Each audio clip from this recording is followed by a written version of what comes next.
السلام علیکم، آپ دیکھ رہے ہیں 39 نیوز۔ نظر ڈالتے ہیں آج کی نیوز پر۔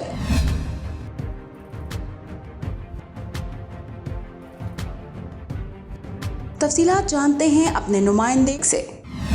پشاور میں یو ایس ایڈ کی economic recovery and development activity نے women chamber of commerce and industry Peshawar کے ساتھ 2 روزہ تربیتی ورکشاپ کا انعقاد کیا، جس کا مقصد کاروباری خواتین کو بااختیار بنانا تھا۔ ورکشاپ میں 60 کاروباری خواتین اور سٹارٹ اپس نے شرکت کی۔ کاروباری رجسٹریشن، دستاویزات اور متعلقہ ضوابط کی تعمیل کے بارے میں ان کی سمجھ کو بڑھانے کی کوشش کرتی ہے۔ قابل رسائی وسائل، رہنما خطوط اور اوزار فراہم کر کے ورکشاپ کا مقصد خواتین کی زیر قیادت کاروباری اداروں کو مرکزی ادارے میں لانا اور بااختیار بنانا ہے۔ وفاقی اور صوبائی حکومت بشمول federal board of revenue, Khyber Pakhtunkhwa revenue authority, Khyber Pakhtunkhwa excise and taxation department, securities and exchange commission of Pakistan, directorate of industries and commerce اور کسٹمز ڈپارٹمنٹ نے شرکاء کو ضروری دستاویزات، کاروباری رجسٹریشن کے عمل، ٹیکس کی تعمیل اور ریگولیٹری ضروریات کے بارے میں تعلیم دی۔ ایک وقف شدہ بینکنگ ڈیسک کاروباری بینک اکاؤنٹس کھولنے کی ضروریات اور طریقہ کار کو سمجھنے میں خواتین کی مدد کرے گا اور اس بات کو یقینی بنائے گا کہ وہ پبلک سیکٹر اور عطیہ دہندگان کے فنڈ سے چلنے والے پروگراموں سے تکنیکی اور مالی امداد کے مواقع تک رسائی حاصل کر سکیں۔ ورکشاپ کے اختتام تک 60 خواتین کاروباری اور سٹارٹ اپس اپنے کاروباری اداروں کو رجسٹرڈ کر لیں گے اور کاروباری بینک اکاؤنٹ سمیت مختلف سپورٹ سروسز تک رسائی حاصل کر لیں گی۔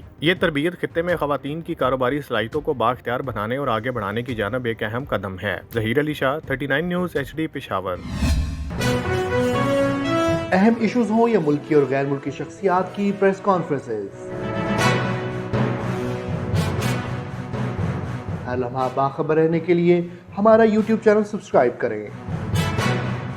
باوثوق ذرائع سے مصدقہ خبروں، تجزیوں اور تبصروں سے مستفید ہونے کے لیے ابھی ہماری ویب سائٹ کو وزٹ کیجیے۔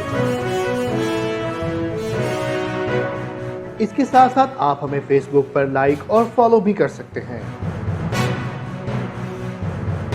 اس کے علاوہ ہر ٹائم اوورسیز پاکستانیوں کے حالات اور مسائل کے حل کو جاننے کے لیے ہماری ایپ بھی ڈاؤن لوڈ کر سکتے ہیں۔ ہم کر رہے ہیں آپ کو ہر لمحہ باخبر، کیونکہ ہے 39 نیوز پر آپ کا اعتبار۔